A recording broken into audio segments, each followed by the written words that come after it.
So I've been through a few years of about, I think at the beginning of this year, 2 to 3 years of teaching, and then my scoliosis came into light again. So I think post kids and with age, it's the curvature. If anyone doesn't know what scoliosis is, it's the curvature of your spine. So that's gotten a little bit worse, and so yeah, at the beginning of this year, I was quite despondent because it totally threw me off on how to take this forward. Yeah, I do struggle with that. I think I think because I've now wholeheartedly given myself to teaching yoga and following this path, I do find a few hours in the day. But with two young kids, it does become challenging. So the morning practice is very valuable to me. I try my best to get that in, but I've also had to teach myself not to get too attached to it, because when I don't have it, how do I just swing in terms of my mood and my personality? Yeah.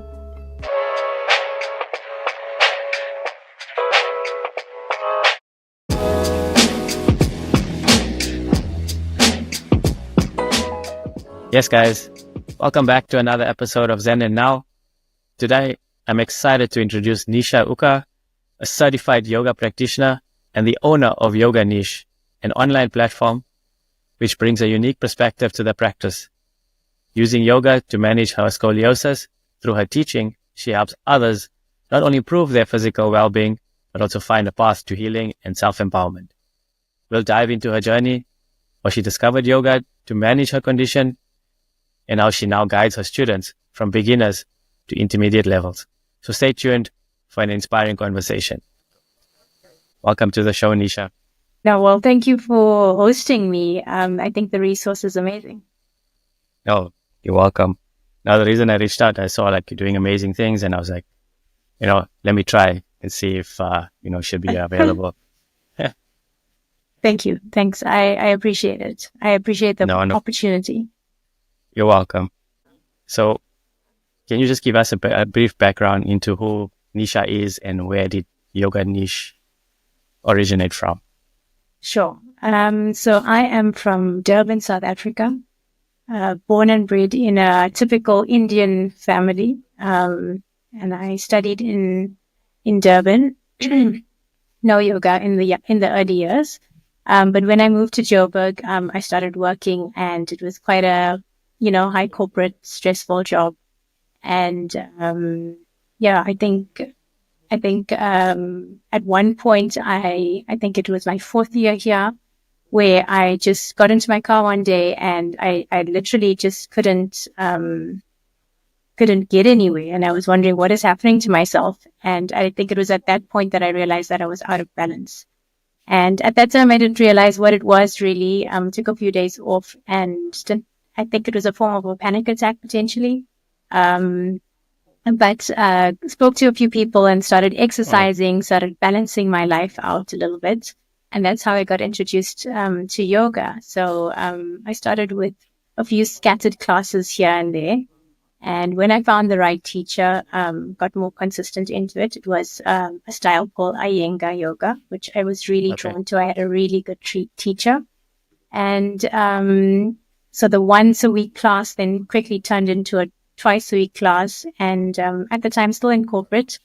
But after, just before having my second kid, there was multiple reasons that I decided to leave work. And I used that as an opportunity to basically do a teacher training. And after my kid was 1, I started practicing. A group of friends pushed me to teach them online. It was in that period of COVID, and I really fought my nerves and tried to get out of my shell and started teaching. And that was quite a hurdle for me. And then eventually, once the doors started opening up a little bit more after COVID, then I started teaching at the complex that I stay at and started teaching in a local studio. And then it just developed from there. And from an online perspective, it just kind of like transpired by itself. So it was really nice. But yeah, from an online perspective, I think I started social media. That was also quite difficult early on. earlier on. And I think it really required me to open myself up, break down my barriers. I wasn't active in social media prior to that. And so to do that also was quite a hurdle. And, Right. but something really just pushed me to do it. And I started posting videos, started doing little blurbs, and really found it as a way to express myself. So that was nice as well. That's nice. There's a moment where you found your calling, I would say. Yeah, yeah, definitely. So, Although saying that from the very first class, I felt a sense of mental serenity, and something instinctively in me knew that this was for me. But I think still highly strung in the corporate world. I wasn't as consistent early on, but it all falls into place when the time is right. yeah, it's amazing that you said that, because when we first starting out on our journeys, we kind of want to balance both sides of the spectrum. Yeah, And then as we go along in the journey and we find out what is it actually, what we actually want to do in life, we slowly start to deplete, the other part of that, of that life. And it just dissolves, like you put honey in warm water or something, it yes, just you're dissolves. right. Yeah, It just dissolves, and you become meshed into just like, exactly what you want to do in life. yeah. That's a really nice analogy. And it's exactly that. We tend to stress about it up front. But if you just take it one step at a time and breathe through it, it eventually just transpires into where you're supposed to be. But you don't see that up front. Yeah.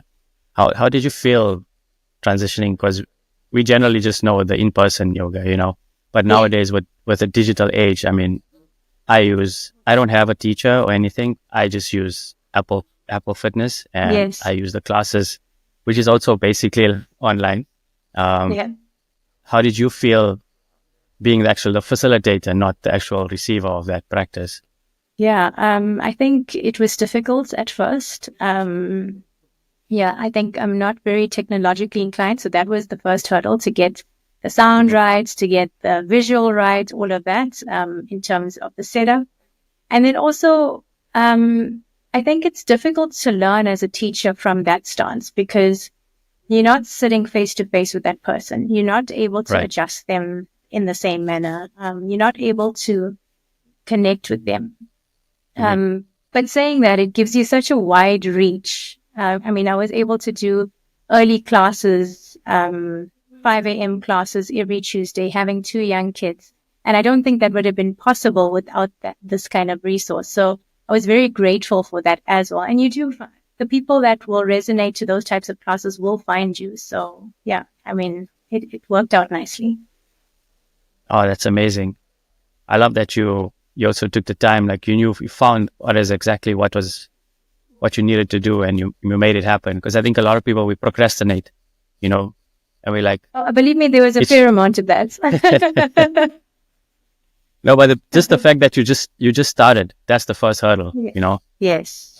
just starting out. Once you get that first episode or first post out, it becomes it, like you say, when we go through any traumas or any incidents in our lives, we're processing it Mm, in that moment. And as days go on, we learn to like accept that, okay, what has happened has happened. We can't really change it, but yeah. we can learn from it, and we feel safer in our environment. That's just like Yes. the same when I started this podcast series. My first my first episode was like, I didn't like have the right technology, the right software, Yes. and anything. And as we go along, you know, we get better at it.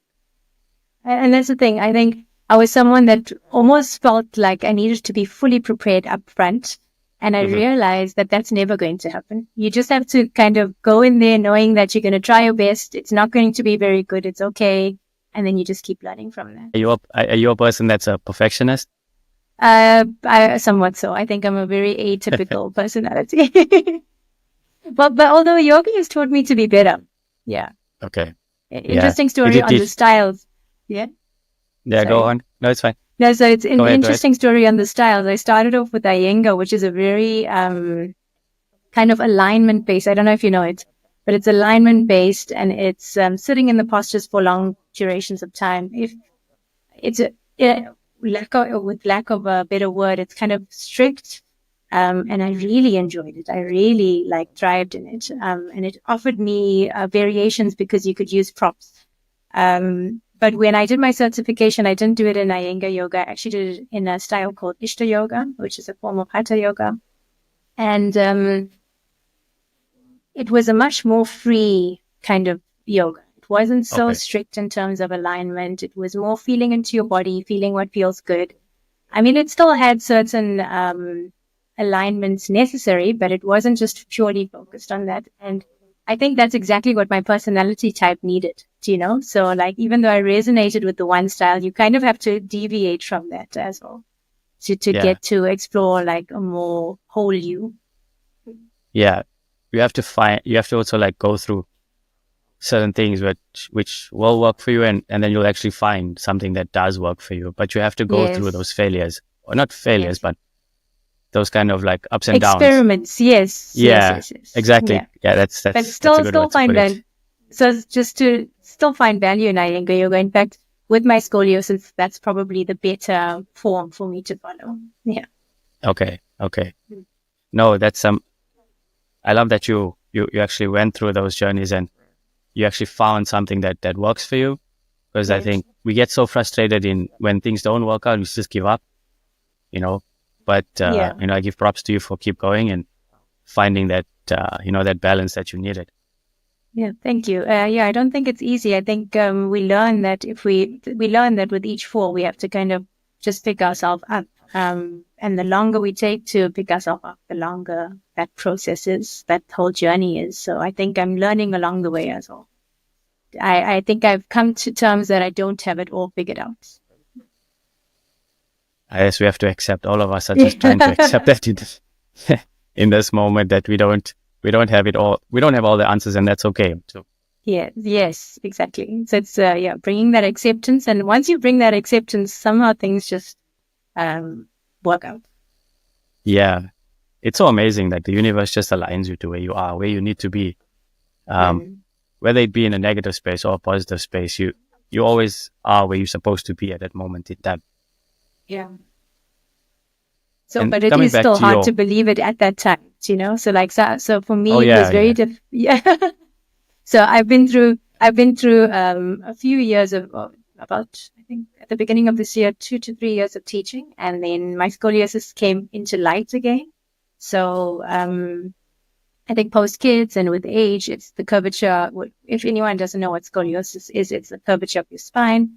So that's gotten a little bit worse. And so, yeah, at the beginning of this year, I was quite despondent because it totally threw me off on how to right. take this forward. Yeah. I think that's also a challenge. Like the light, when they say you go through moments in life, uh, but you have now the tools to actually navigate those challenges a bit better than you did before. Yes. Yoga being a very big tool of that. Yeah. Coming to your practice, how do beginners feel coming to your class? What can they expect when they come to your class?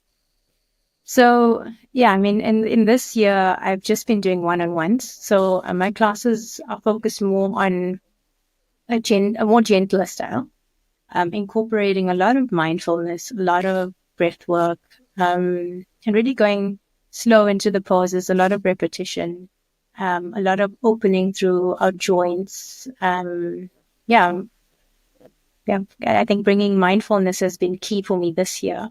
Saying that in previous years, I was teaching maybe a more intermediate style, and potentially we'll get back to that eventually. Which do you find more appealing to your clients, the mindfulness or the actual yoga practice? I think it depends on the clientele. I think a busy Okay, mom, middle-aged mom, wants something a little bit more fast-paced. I think if someone has an ailment or is maybe a little bit older, then they resonate with where I am right now. but also someone that suffers with a lot of like anxiety, or they're doing it for stress management, or they're doing it for mental reasons, then a slower pace class is generally what they kind of benefit mostly from, and what they see. Because I feel like nowadays, in this day and age, I'm noticing a lot more people looking for that balance in life, or Yes, working through, unresolved traumas. And that's why I asked the question, which is more yes. prevalent to you, mindfulness or the practice itself? I think there's different. There's different. So personally, for me, there's different days where I seek different styles, right?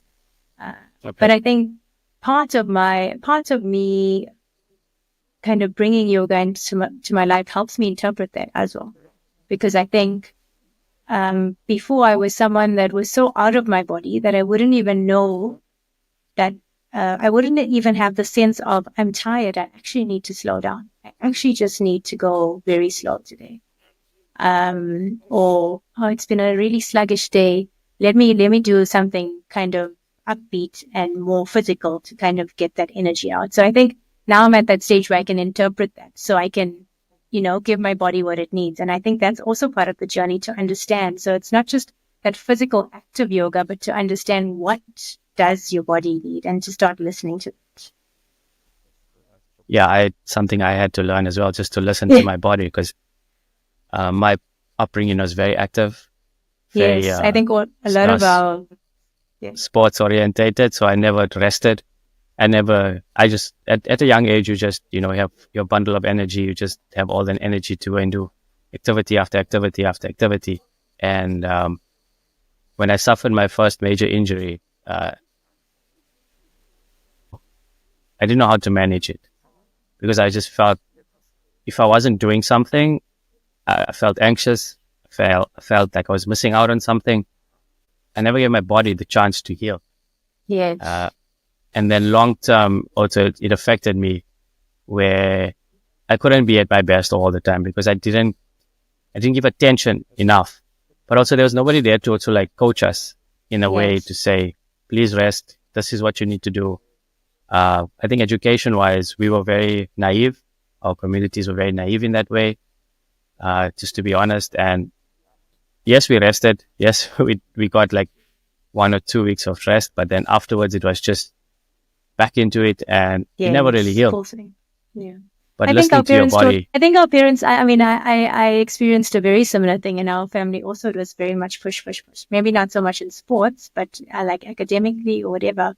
And I think our parents taught us the best that they knew. That's what they knew, right? And yeah, I think as we're going along in our journey, we're realizing that we're coming back. We're coming back to balance our life more, which they initially had, and we kind of strayed away from it, and now we're trying to find it again. So yeah, what I mean by that is, like, I remember when I was younger, I'd come home, we'd be on the supper table at 5 o'clock, right? Everyone eating together, and yeah, we all got so straight post university and post working that, like, I mean, it was normal to come home after 7, after 8, only have supper at 9. And now we're hmm all trying to kind of get ourselves back on track, which is where we started off with. And yeah, I think our parents try to educate us and try to get us to, like, survive in this world, but um, underestimated that value of the balance that we had initially as well. yeah. I think also the societal pressures of where we need to be at a certain age. Uh, I myself was just, I thought, this is the life plan. This is what you Yeah. do.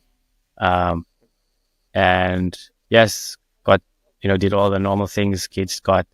But then there was a moment in life where I realized, it doesn't have to be that way. Mm. It doesn't have to be what other people say. It's your life. You actually you Yes. are the CEO of one. You Yeah. get to choose what you do with your time, you know, not to say that we do need guidance until a certain age. We do need, and even till now, we need guidance. We need someone just to like be that voice That to hand. say, just remember, you're going astray now. Bring yourself back. Yes. But I feel like we're so much more in tune with ourselves now. But we also need to give credit to the past generations. Yes, there were things that didn't play out as they should, but we also need to give credit for the grounding that we got. Yes, 100%. Agreed, 100%. And in terms of mindfulness and incorporating that into your daily life, can you just give us a little bit of a touch on how your day-to-day life? Sure. So I think, when I started off with my yoga practice, it was literally just going to a class, going to the teacher, which is great to start off with, especially to have a face-to-face teacher. I think is an amazing start.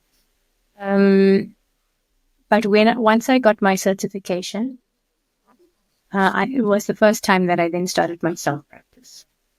And that is basically, well, whatever time of day that is. Generally, it's in the mornings, and sometimes it's 5 minutes, sometimes it's 2 minutes, sometimes it's a full hour. I think that's when I really started to kind of tap into that internal self-talk, tap into my intuition, knowing today is the day that I'm going to push harder. Today is a day that I'm not. Starting to really, so for me, yoga is very much a mental journey. Yes, there's physical elements to it, but for me, it's very much more about that mind-body connection. So my practice in the morning, generally, I try to get up at 5. I have 2 young kids, so it doesn't always happen. I do a little bit of meditation, breath work, maybe about 20 minutes or so, and then try to do some form of asanas, postures. And then get into my day before 6. But obviously that doesn't end there. So yoga doesn't end on the mat. So it's about bringing that through into your day. Yeah. I mean, and the days that I get to do that hour in the morning, those days just go so much more smoothly. And I think anyone that's experienced that knows what I'm talking about. I think it just sets your mind to be more calm, less reactive, more resilient almost. Such an important point that you make there. And I agree with you 100% that, when you get your morning practice or your morning routine out of the way, your day just feels a lot more accomplished. Even though if you don't accomplish a lot during the day, but just that practice makes you feel accomplished. It makes you feel good for the rest of the day, and you're able to manage whatever comes towards you on that day. Exactly. I think a lot of people are also finding that now. Yeah. Yeah, I think it builds that mental strength somehow. It's mental strength. It's such a powerful meaning in today's day and age where we never really took too much notice into it in the 80s, 90s. I mean, myself growing up, they said you need to be mentally strong, but we didn't understand it. We didn't know what it meant until it's sad that we have to actually go through, challenges and traumatic events to actually, bring ourselves to this point. But I think that is the journey, right? I think if you didn't go through those challenges, if you didn't go through your journey, you wouldn't be where you. So it kind of prompts you. It prompts you nudges you into the right direction. So, to stepping into that light, do you feel like it's something that you need to take onus of, or is it something that is an automatic transition? Stepping into kind of a life with more mental strength. Is that what you're asking? Yeah.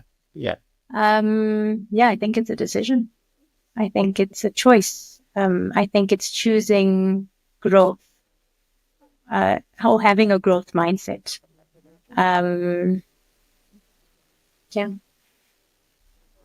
Do you feel like a lot of people are searching for that definitely. I feel like, and a lot of yoga talks about union, right? I feel like a lot of us are going through our different struggles and challenges in very different ways. But they all still are having the same effect on us, and we're all still looking for something that's going to help us through it. Yeah. Yoga niche as a holistic approach. When did it become something that you knew this is my gift to the world? I didn't envisage it this way. It just happened. And I always, like, I've thought about it a lot. Yeah. The social media element is difficult because I tend to be a private person, and I'm not really sure where that line is on being open and sharing, and then obviously not being too open in terms of my private life. I find that transition difficult. And I always see myself. So if I think, am I an influencer? I hate that term. I am, I am sorry if I'm not supposed to use hate speech in this, in this podcast, but, I No, don't go see ahead. Say what myself you as feel. an, Say what you feel. Say what you feel. It's okay. It's a safe space. Say what you feel. I don't feel like I'm an influencer. I feel like I'm just a conduit, right? I'm just a medium. I am someone to share what I know because I know how much it's helped me.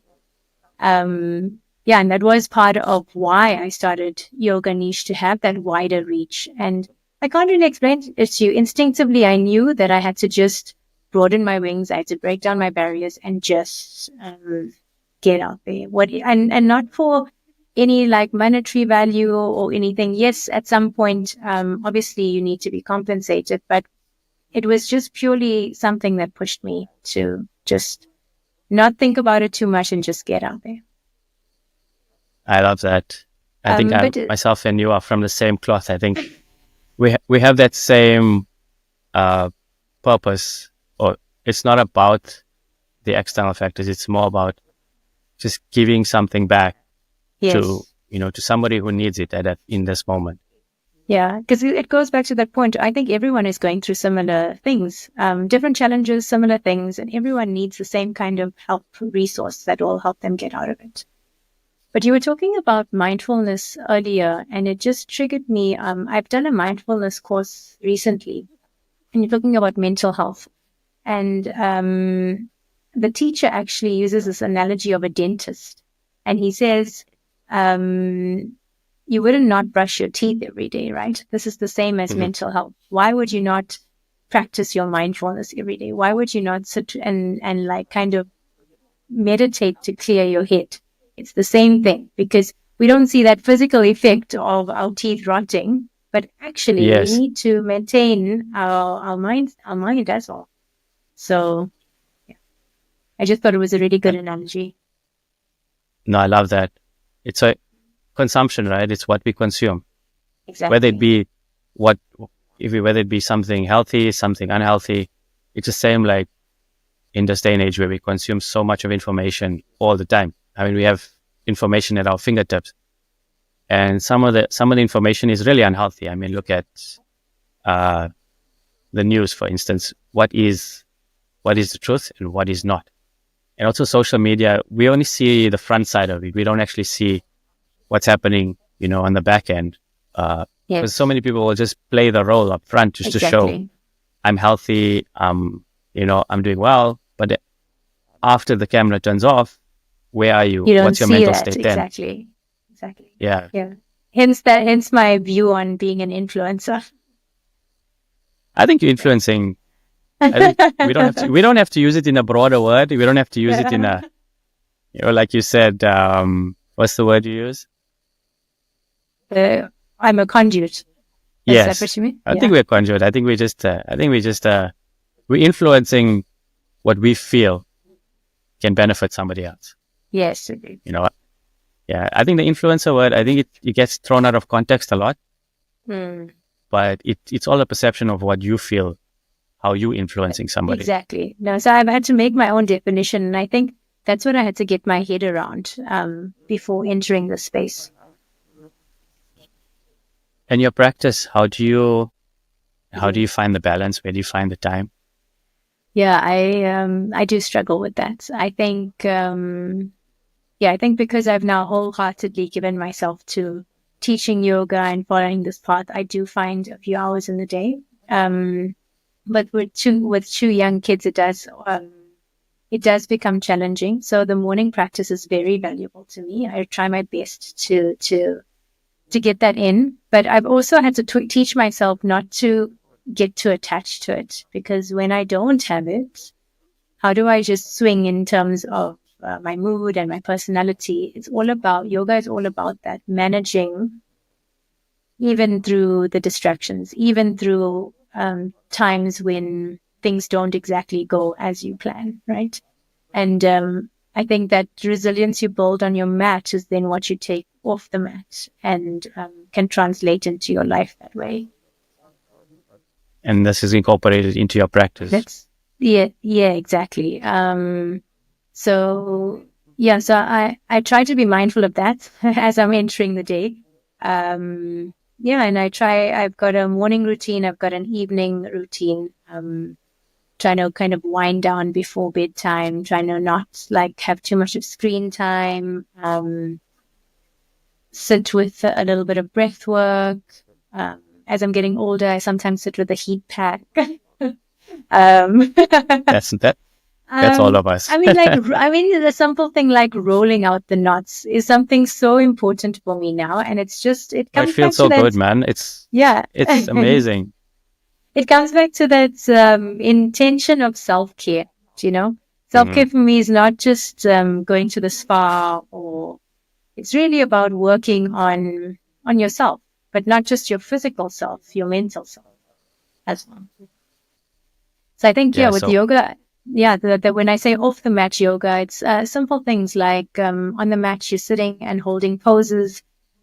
Maybe there's distractions around, maybe it's uncomfortable, and it's really teaching you to take that off the mat. In your daily routines as you're going through it, there's going to be distractions. There's going to be things that throw you off. How do you use that knowledge or mindset built through your practice often?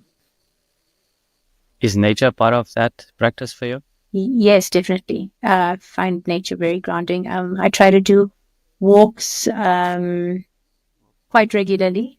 But I'm also someone that wants to do a lot. So sometimes I find that I overcommit. There's not enough hours in the day. Yeah. So I have to pick and choose. But yeah, nature I find is very grounding. Anytime I've had a bad day or need to clear my mind, I find myself going for a walk. I'm fortunate to live in a place where it's big enough to walk safely in South Africa. So definitely a key one for me. What are some of the tips that you give to your student or to your clients, who's struggling with finding that balance? Yeah, so I think being realistic. So just commit to what you can. If that's one class a week, that's one class a week. If that's and as your practice grows, that may increase. Another big thing for me is setting up your environment. So sometimes I'll have my yoga mat right by my bed, so that even if I wake up late, I literally can just roll off out of my bed, do a few stretches, and then I'm ready to go. So just setting yourself so just setting yourself up so that setting yourself, you learn it along the way. You learn it along the way, because sometimes you're so time constrained, right? So for me, setting up that environment, but also being realistic about it. I mean, sometimes something will happen, like my kids will come and I'm thrown off. So planning for that kind of obstacle, right? And having maybe a backup plan. Maybe then I do it in the night, or but being flexible with that. Sometimes, as I said, sometimes my practice is 5 minutes. Sometimes my practice is 1.5 hours. It's Yeah, it being depends on open the to accepting day. that. And that took me some time, because the days that I used to get 5 minutes, I used to get very frustrated. And I realized that that alone wasn't practicing yoga. So, just that mindset afterwards. Are you in a good space of accepting, or are you still, that's something I'm you're still learning. working I'm through? learning to be. Okay. I'm learning to be. Yeah. You're always at a better space than you were yesterday. Agreed. Agreed. Much better space than I was a year ago or 5 years ago. Yeah. I think also kids I had a big part in that, in making me accept things as they were. I can't change the scenario. Yeah. I can't change If you it don't if mind, at yeah. yeah, if you don't mind me asking, how old are your kids? So yeah, they are 4 and 8. Oh, okay, okay. Yeah. Energetic ages. Yes, very energetic. But yeah, happy to be past the nappy stage. Ah,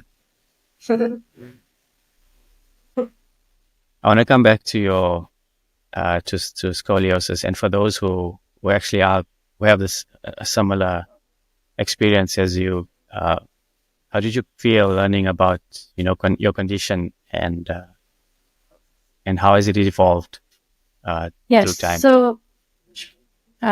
So I learned about my scoliosis in school. We actually had nurses come in. They used to give you vaccinations back in the day. They used to come to our schools, and the nurses did a check where you kind of bend over and you can see that one side of my back is slightly higher than the other, and that's how they screen you. Then they send you to a doctor, and the doctor says, yes, you've got scoliosis, and they monitor it in the teen years, because that's when it can grow exponentially. And I think, I don't know if I have my degrees right, but I think a curvature under 10 degrees is normal. Like anyone can have it. And over from 10 to 20 is kind of like I need to watch. And then over 20, you've got scoliosis, right? And yeah, I think I was in the mild range, which is around the 20 range. And I was just told to monitor it. I didn't have to wear a brace. And then when I was 18, I was told to kind of just forget about it because it was mild. And they told me what they knew back then, but now I've Hmm. learned that actually with age and having kids, so going through certain hormonal changes, which having kids is one of them, Yeah, it can progress.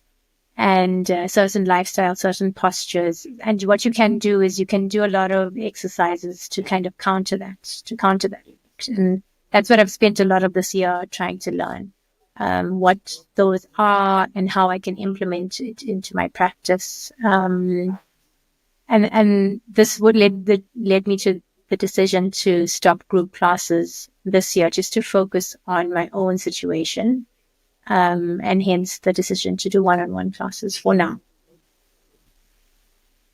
and there will be Yeah. the time where you do start to do group I, classes I again. hope so. I definitely hope so. But yeah, for now it's one-on-one, and I'm looking at doing some videos, um, some beginner videos, which is proving to be very difficult. So hopefully I can get it right and I can communicate something on it next year. What's the challenge of that? I Where do you find the think challenge?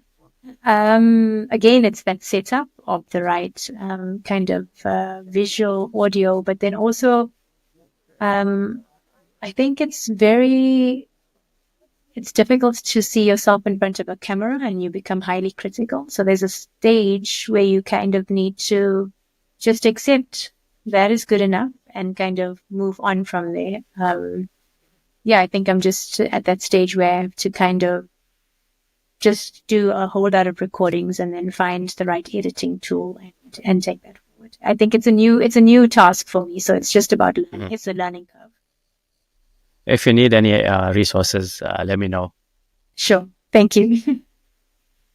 I know it can become a tedious task to get all of that, the external portion of the practice up and running, Yes. because I mean Yes. it's a full-time job. If you say it's because Exactly. you have Exactly. your I have my full-time job and I have my Exactly.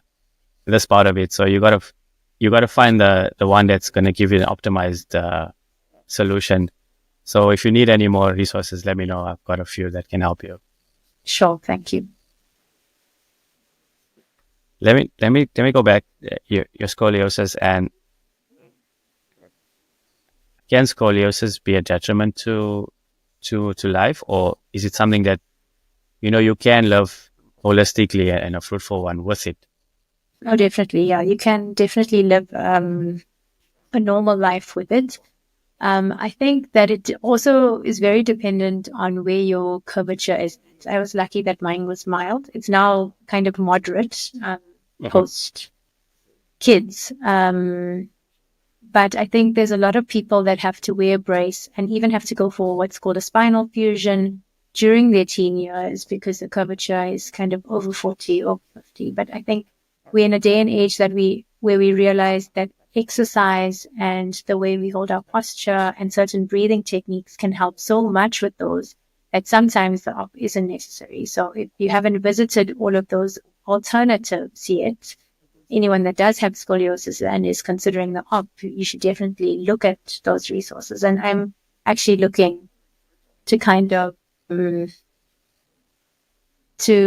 provide that as so once I've got now I'm thinking way in the future, but once I've got my beginner course up and running and I've gone through that learning curve, eventually maybe it'll be things on scoliosis or mindfulness. My interest is quite broad in terms of wellness in general. So yeah, that's the vision. I think we're all trying to just broaden our horizons and our knowledge on just wellness in general. I think that's why having these kind of conversations is important. So to understand that so many people are going through something that you wouldn't just generally understand, and learning about it just gives you a little bit more empathy. You learn a little bit more empathy in life, and not to judge people harshly on just face value. Yeah, exactly. And I think a lot of these, so a lot of the ailments, I mean, everyone's going through their own ailment. I think a lot of it comes down to very similar things, getting your lifestyle and so getting that balance right, eating well, exercising well, remembering to breathe. So it comes down to those core things again. And going through your own practice, how has it evolved over time? So I started off just, as I said, going to normal classes. And when I started teaching, that's when I started doing my own home practice. And that is really, really what had me hooked. Kind of, it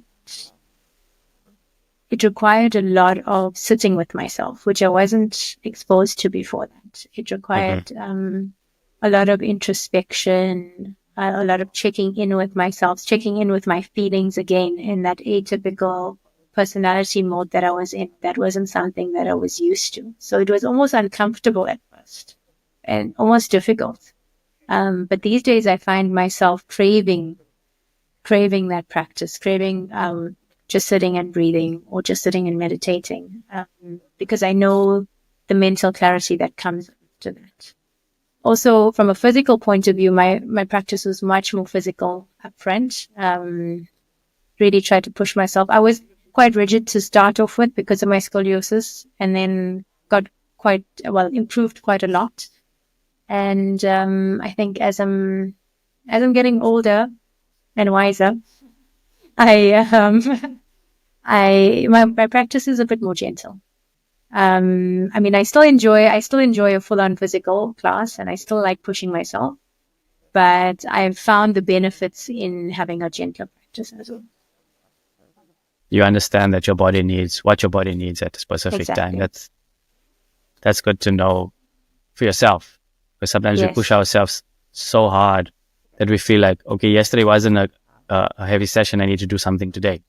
And we go into that little bit of loop into figuring out, okay, what is it that I actually need? When is it today? Enough? Yes. Yeah.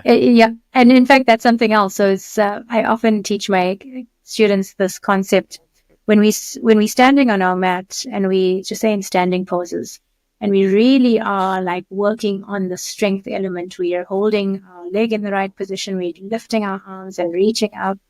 You're really putting a lot of effort into this. But you have to also then find that moment where you kind of take a breath, you kind of ease into it, and kind of just let it go. And it's much the same in life. So like you're putting all of that effort in. At some point you have to surrender. Yeah, I agree with you 100%.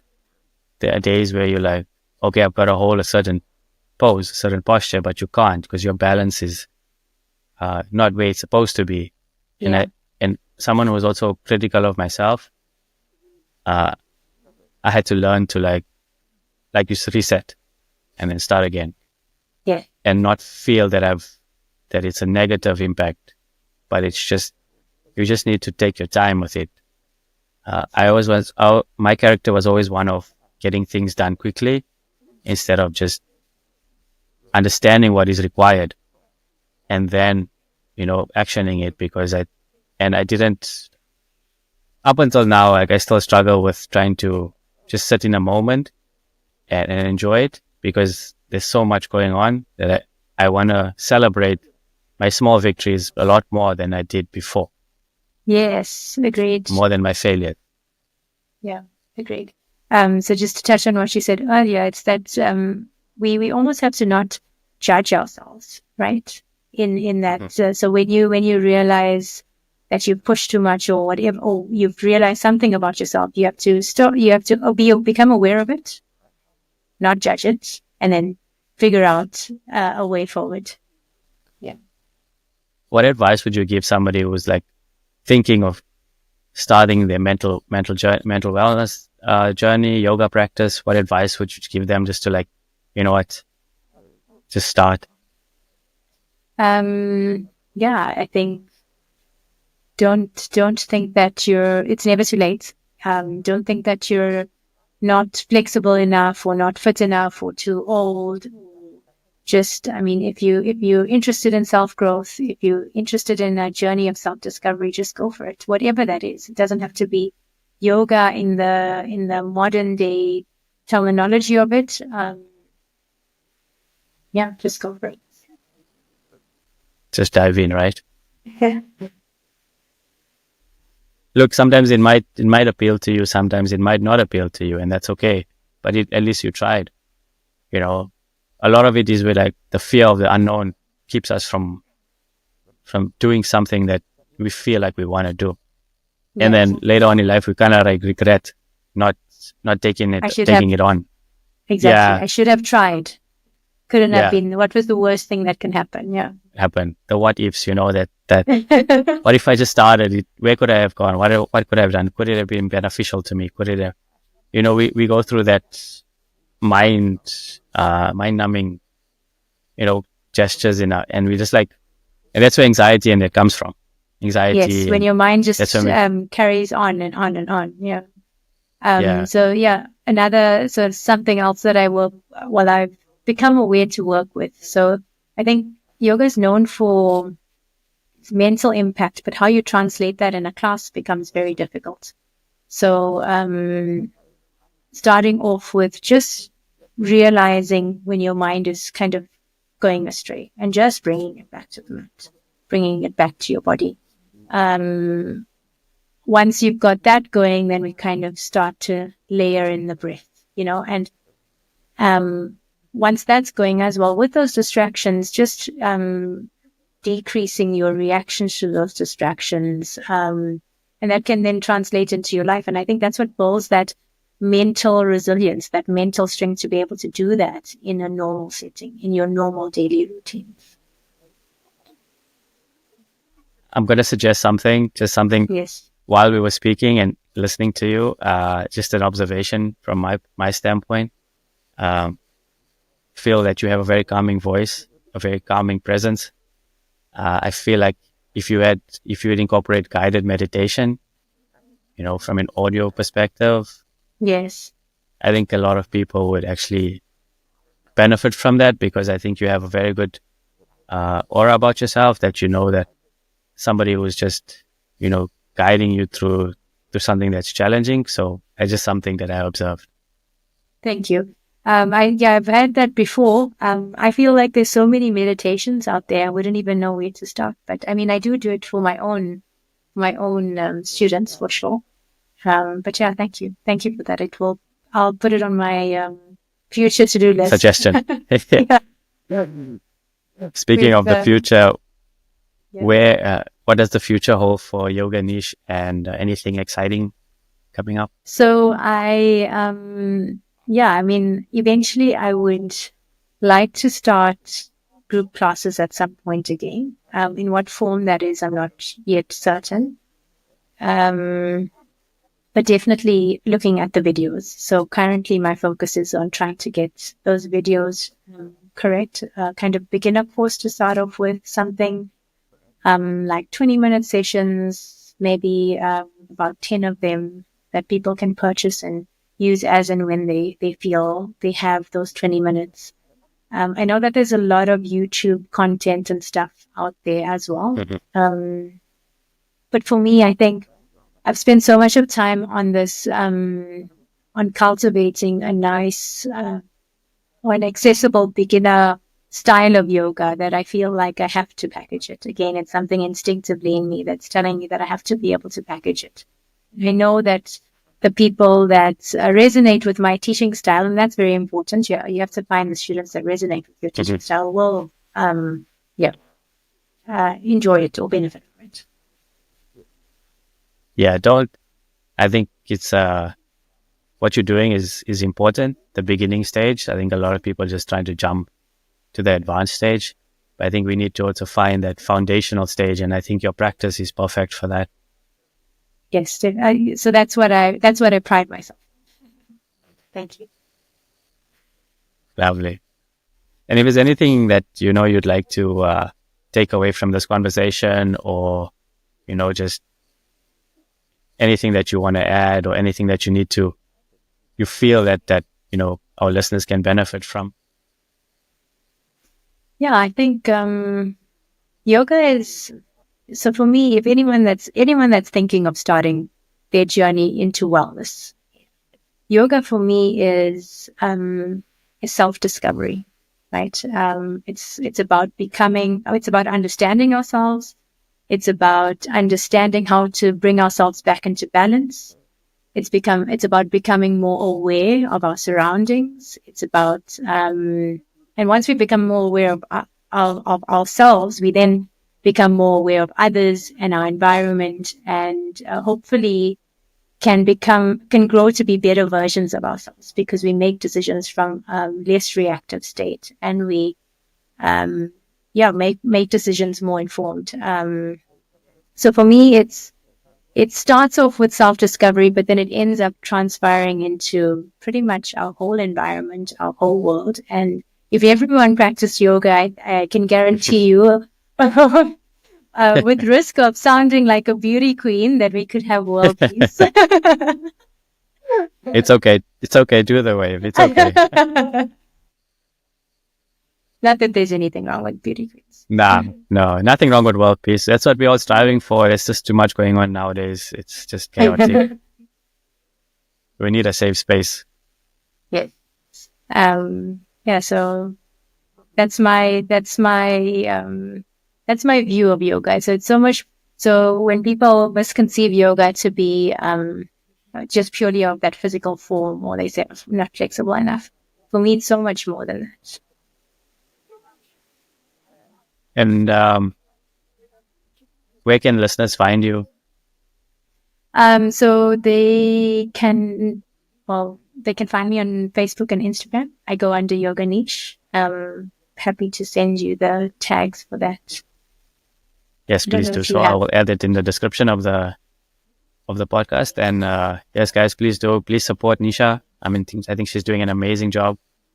Not a lot of people out there are providing services that she has or she is doing, and I think if you want to begin your journey, I think she's the person to go to. Thank you. And she's accessible online, so there's no excuses. Thank you. But no, anything that you've taken away from our conversation today? Yeah, I think as I said, I appreciate the resource. I listen to a lot of podcasts. Don't know many people that run them. So I think it takes a lot of guts, for lack of a better word, to put yourself out there to go through that learning curve. So I appreciate what you're doing, much the same as Thank you you. appreciate all your Oh, thank you guests. for that. Like I said, this is like you have your calling. This is part of my calling as well. Yeah, I get Yeah, it completely. I just felt it's You something can't that I explain needed to it. do. Yeah. No, I can't. As much as I try to, it's just something within me that always wanted to provide resources and help to others. I think that's my calling in life. Yeah. As I've said on previous podcasts, that's I've always known that since I was very little. But there was a moment in life. There was a moment when I was like 3 years old that I knew that. Not understanding it only later on in life, there was a moment I knew that I this was my life calling. Yeah. It's funny you say that because when I was younger, I think my parents took me. We had a Divine Life Association in Reservoir Hills, which is the town that I'm from. And they took me there a few Sunday mornings. I didn't go very often, but a few Sunday mornings. And the one of the first ones, I remember they had us sitting and meditating. And to get 5-year-olds or 6-year-olds to sit and meditate was difficult. There wasn't a long time, but as I was sitting there, I wasn't agitated at all. And I just thought, geez, this is exactly what I should be doing. And for a 5-year-old to have that thought, and when I got back into the yoga world, I remember that so distinctly. Instinctively, yeah. Yeah, that it came back to me. Yeah, I really appreciated that. Yeah. So Lovely it's moments in it's nice life, to know eh? that other people have experienced that as well. That remembering something from when you were 3. I mean, who remembers stuff from when they were 3? Yeah, was a very traumatic Vivid. event, No. a very Okay. traumatic event actually, but a life changing one I'm for sorry. I'm myself. sorry. No, that's okay. I mean, uh, it's something that I've worked through, something that uh, includes my mom as well. Okay. Something that had happened to her, but it was a moment that, like you say, the universe puts you in a place where you need to be. And I was just thankful enough. I was there at that moment to be there for my mom. And I knew, Okay. okay, that's when I went through my own journey of traumatic events. I knew, okay, I look back at why I'm doing this. That was the moment I feel like this is what I need to do. Yeah. And it's But we amazing always, how when we're younger, we kind of like read into those things. And as we grow older, we kind of just brush them away. Mhm. We don't think to listen to them, but we are lucky that we Yeah. then came out of that and started to listen to ourselves, I think. But I had to sit with the uncomfortableness for a very long time. Very, I'm very long sorry. time. I had to I'm go through the sorry for dark. you. No, I appreciate that. Thank you very much. But it's something that I had to go through in life to grow, to learn as a person.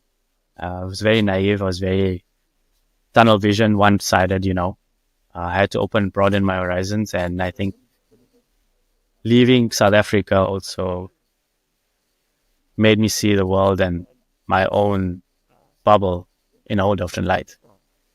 I had to leave my comfort zones to actually to figure that out. So I'm Mm. thankful for and grateful for all the opportunities that I have. And I think what you're doing as well is you're just giving somebody that power to stand in their own, basically. Yeah. I mean, And that's commendable. yeah, thank you. But I think you opening people's eyes up to those resources as well. So yeah, it works hand in hand. Yeah, that's true. Hence I reached out to you and I knew that this is something that we need to do together. Yeah. Yeah. And to each other. That's the thing. So I have such a strong that, and I've said this 2 or 3 times. It's we all go through these struggles, but we all suffering separately, but in union. So if Yes. we like, and that's why these kind of resources that you've created, is it Zen and Now? Yeah, Zen and Now is so valuable because it kind of makes people realize that they're not going through this journey alone, and everyone is pretty much in a very similar space, needing very similar kind of help or aids. And I feel a lot of people are also apprehensive. I mean, we all reach out. I mean, we all see the celebrities and the well-established wellness practitioners or people who have quite a good a large platform to work on. But I feel like the ordinary person, somebody that you know, will feel more comfortable listening to these kind of podcasts or these kind of sessions where they can say, "Hey, I know Nisha. She's a good friend of mine." Yes. Yeah, it's relatable. And that's also part of the purpose, is to bring people closer to somebody that they know is going through something that they would never in a million years understand. And they can also, like you said, relate to what you're going through and understand, hey, I've got scoliosis. I know Nisha has, and then you start to connect. It's not the end of the world. Yeah. If she's got tools and resources to help me now, and that's my journey, is just to connect people to people who are actually going through something and they can relate. Yeah, no, very valuable. Oh, but thank you for taking the time out of your busy day. I really appreciate you coming on the show and sharing your resources, sharing your journey. I think it's going to help, if it does reach a lot of people, and also just one person. I'm truly honored, and I'm grateful for you joining the session today. Thanks so much, Kishan. Thank you for having me. No, you're welcome. You're welcome. Thank you, Nisha. Okay, perfect. Thank you so much. Have a good day. No, you're welcome. You too. Thank you. Bye. Bye. Yes, guys, another episode. Thank you so much for joining in and listening to Nisha's journey. I hope you guys enjoyed that session and enjoyed the podcast. And until the next one, bye.